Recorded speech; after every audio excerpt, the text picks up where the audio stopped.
power comes first, our internal spiritual power. Practice comes second, putting that power into action, and then celebrating the good that we are creating in our life, celebrating that change, celebrating that growth, that opportunity for us to move into that. And we celebrated with UPA Day. Now, raise your hand if you were here for UPA Day. All right. Now, by a show of your clapping, how was UPA Day? If you're online, put in the chat, I was at UPA Day. That experience of coming together and celebrating our spiritual community. But what's interesting is that spiritual practice, or that spiritual experience that we had last Sunday didn't just happen. Love built it. Love built it through the energy of many people's hands, through the energy of many people's thoughts and ideas, through the energy of us coming together and being a part of that. And we're going to talk about that in just a little bit. But what we experienced the decorations, the food, yes? The music, the games, the sharing of community. We celebrated each other, the people. We celebrated the experience of being a spiritual community. And beneath everything we could see, countless acts of love were occurring. Countless acts of love that we could see and not see. Love builds. Love is a creative force and energy that builds within us. It is the energy that we use to shape substance with our faith. Love builds relationships. Love preserved this spiritual home that we have here today. Love welcomes new people. Love carried this community through a number of changes over the last 10 years. And love fills the room for what is emerging. Love goes before you in everything that you're doing. As you're moving into some new experience, it's love that's showing you, that's lighting the way. Your faith is what's saying, yes, I'm going to move even though I can't see the edges. Your spiritual strength and your will move every step, every foot. And love is that energy that guides us, that paves the way or smooths the way in front of us. Now, in Unity, we believe that love is not limited to affection or emotion. Yeah, love is a divine capacity within us. I often refer to God as divine love. That is one of my favorite ideas about God, the allness of life expressing as divine love. Love is the capacity within us to express that harmony, to express that kindness and compassion, to be a part of that joy, to say yes to that celebration and show up for it in whatever way it shows up. And that power draws together, it harmonizes, it unifies, and it creates this idea of connection. It creates this condition for community. First Colossians chapter 3, verse 14 says, above all, clothe yourself with love, which binds everything together in perfect harmony. Clothe yourself in love. Get up in the morning and put on that coat of love. Because the first thing you need to do is love yourself, is allow that love in your heart to come in for you, to be that presence, to be that power within you, for you to say, I'm worthy, I'm welcome. Affection is something we may feel. An agreement is something that we may share. But love is a spiritual capacity that we choose to express. That capacity is always present and always available, and we can choose to express it in our daily life. We don't have to agree with everyone in order to express that love. We don't even have to feel warm affection for everyone in order to express that love. We can simply be present to that love within us, that harmony within us. And that love begins with our willingness to recognize the divine life in another person. Our willingness to recognize, even though we may not agree, even though we may not have any affection, recognize that there is a presence greater than that person, that there is a presence, and you may call it the Christ consciousness, you may call it the higher self, you may call it that divine essence. Even if you can't see it in someone else, doesn't mean it's not there. If we don't get worried about that we can still have that idea of love for ourselves, that presence for ourselves, and allow ourselves to come and be present. Because love sees connection where the human need sees only separation. Our human mind sees only separation between us and them, but love sees a connection, a possibility. And we recognize that when we can recognize that divine potential within each one of us. So when we come from that experience, when we come from that idea of love, love asks the question, what can be healed? What can be healed in me? What can be healed in me that I need to let go of, or I need to give myself a little bit of love? How can I lift myself up? What can be healed in the relationship, in the interaction? What can be healed in our planet?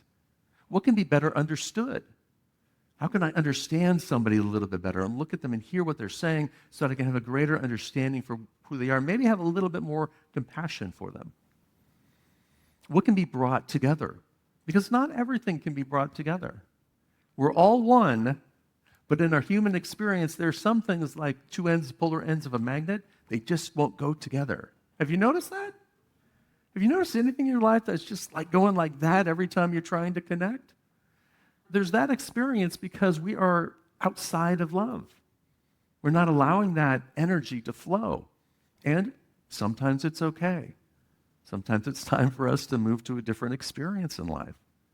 What can be brought together? What is seeking to emerge through us? What is seeking to emerge through us? As Margot sang this morning, I'm ready for my change. How many of us are ready for change? You know, a lot of us. How many of you love change? Love change, yeah. And yet we're still grounded in our cement boots in the past.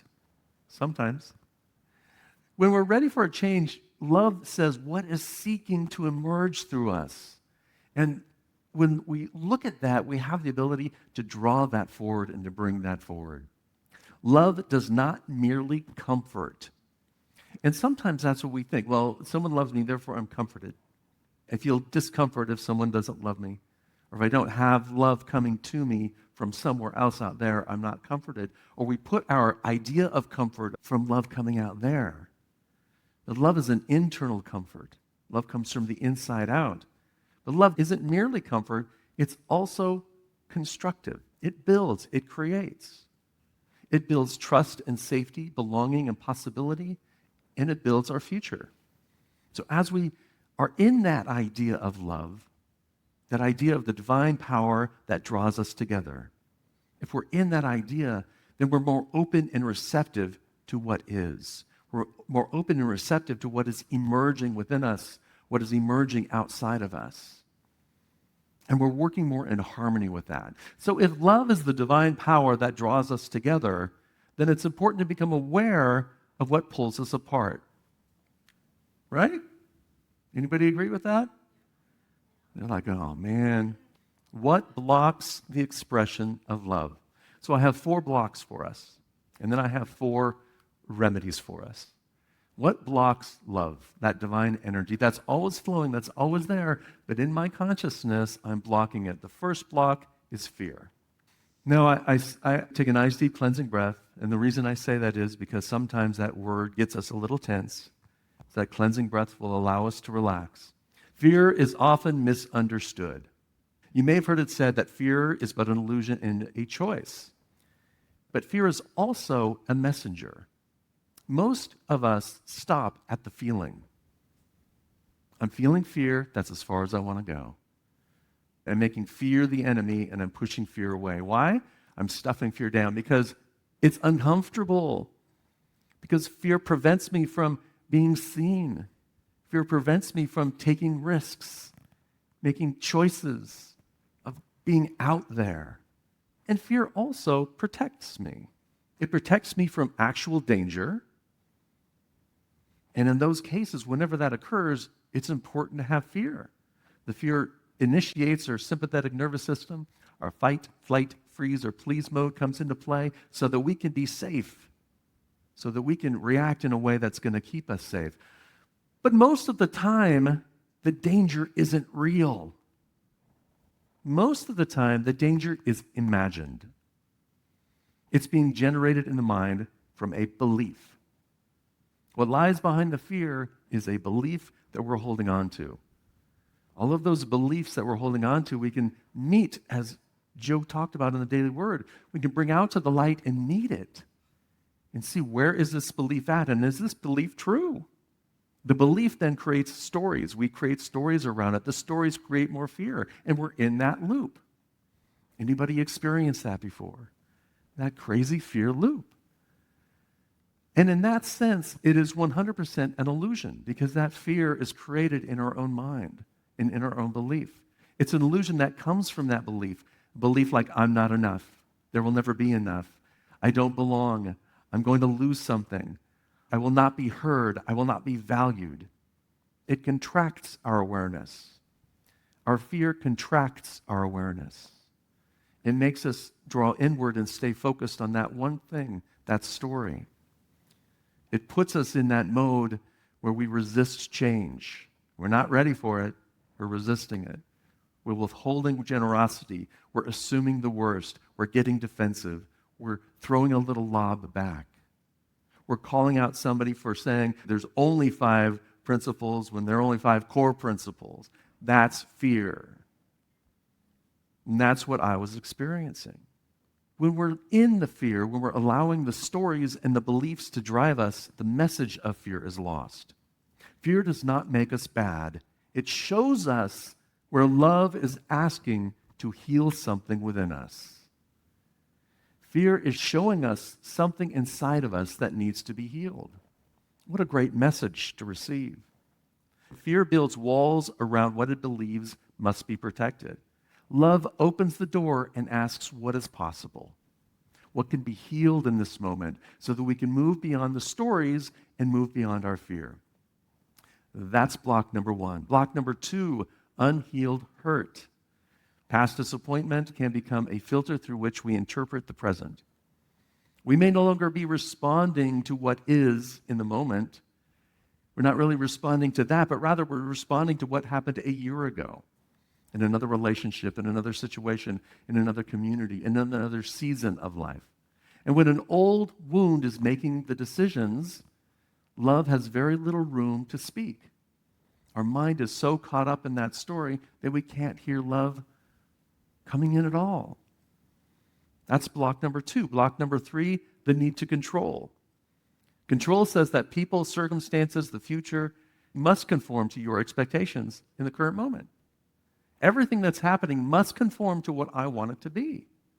And that's where the need for control comes into play. I need to control it before I can feel safe. Love has direction and discernment. So as we're looking at what we're seeing out there and wanting to control something, love actually opens us up to new possibilities. Opens us up to saying, okay, what is true here? How can I look at this a little bit differently? But it doesn't demand that everything remain familiar. It doesn't demand that everything be my way. It allows for things to be as they are and gives me the opportunity to move forward in a new way, in a kind way, in a constructive way, in a productive way, rather than in a defensive way. Sometimes we love what a community has been so deeply that we struggle what love is trying to become. Sometimes we love what a relationship has been so deeply that we struggle to what love is trying to become in that relationship. Sometimes we love an experience so deeply from the past that we struggle to live in the present moment and experience something new or different. The 4th block is judgment. Judgment is especially powerful because it can disguise itself as wisdom. It can disguise itself as discernment, as righteousness, as right thinking, as, I'm just telling the truth.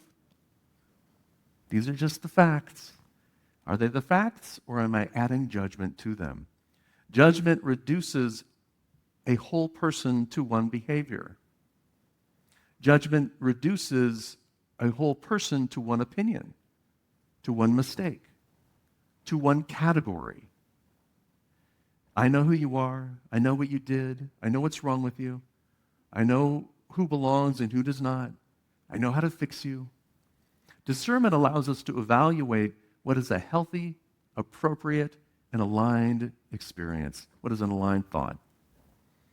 Judgment assigns diminished value to the person, where discernment and love opens us up beyond what we're seeing, beyond appearances, so that we can see something greater. Discernment says this behavior is harmful, but judgment says this person is the problem. Discernment creates healthy and wise boundaries, while judgment creates separation. A boundary isn't a separation, a boundary is a healthy experience. Judgment cannot build belonging because judgment is always deciding who is worthy of belonging. The moment I reduce you to my judgment of you, I stop encountering the fullness of who you are. This doesn't mean we tolerate harmful behavior, abandoning boundaries, or pretending differences don't matter. Love can be clear. Love can say no. Love can be a boundary and hold people accountable, hold myself accountable. But love refuses to deny another person's spiritual identity. And those are the hard parts. And I believe that all three of those, the last three, all relate to fear. Back to fear of not being enough, not being worthy, not being welcome. And that creates all of these other blocks to love. So clearing block, how do we clear it? Here's the step number one. The first step is awareness. Notice what's active within you. Am I responding from love or kindness or compassion, or am I responding from fear? Am I reacting to this moment from an old wound? Am I discerning a behavior or condemning a person? Which one am I doing? How am I being with somebody? What story am I telling about them? And is that story actually true? Number two, return to your own spiritual identity. Return to yourself. Return to the love within you. Return to that sense of safety and security, that divine essence that's within you. Before trying to change another person, remember who you are. I'm an expression of divine love, and I have the capacity to meet this moment with a higher consciousness. Then extend that same spiritual recognition to the other person. You are an expression of divine love. Even if I don't agree with you, even if we're throwing rocks at each other, if I can get out of that cycle, then I can see that divine love, create a healthy boundary, and move forward. I have the capacity to meet this moment from a higher consciousness and then extend that same spiritual recognition to the other person. Divine life in me beholds divine life in you. And sometimes that's all that's needed for forgiveness. Just that idea, I don't agree with you. I'm not going to put myself in the situation. Here's my healthy boundary. And divine life in me beholds the divine life with you. And so it is. Divine love heals. Number three, become curious. Judgment closes the conversation. Curiosity is an opening. Replace what is wrong with them, what is wrong with the situation, to what might I not understand? What might they be carrying? What is this moment asking of me? And what would love be here? What would love build here? The fourth is choose one act that builds. So this is our assignment this week. Love becomes real through expression. It could be as simple as making that phone call, offering an apology, releasing a story, welcoming someone new, listening without preparing a response, expressing appreciation, serving, giving, forgiving, setting a loving boundary, and participating in building a future. Every act of love becomes building material for us. Every act of love becomes the energy through which we can build a new world. Merle Fillmore, the co-founder of the Unity Movement, once wrote, "The love we need is not absent, it's waiting to be awakened within us." And we awaken it through our awareness, we awaken it through our acceptance, accepting it, and experiencing it, and then expressing it. Now, in a few moments, we're going to look back at UPA Day. So I want you to watch, we have a little video, and I want you to look beyond the activities that you're seeing and look for the expressions of love. This is UPA Day. Look what love built. Look what we all built together, yes? Let us thank everyone and bless everyone who came together to create this experience, from the food to the music. If you're a part of Unity Palo Alto and serving as volunteer, please stand up so we can recognize you. If you're a part of the welcome team, please stand up. And the hospitality team, please stand up and keep standing. If you were part of people dancing and singing to create Unity Palo Alto Day, please stand up. If you were blowing bubbles, please stand up. If you were sharing a meal, sharing a conversation, if you were part of one with each other, please stand up. If you're at Unity Palo Alto Day, please stand up. Let's give each other a big round of applause. And now let's bless each other and bless all of these wonderful people who created this experience, and bless our spiritual community by saying, I love you, I bless you, I appreciate you, and I behold the light in you. And so it is. This is what love builds. 1 Corinthians says, let all that you do be done with love. Let's move to our affirmation, Ethan. I'm going to read our affirmation and then invite you to affirm it with me. Divine love lives in me, clears every barrier, and builds my world of belonging. Together, divine love lives in me, clears every barrier, and builds my world of belonging. And so it is. Let's take that under our time of meditation and affirm it.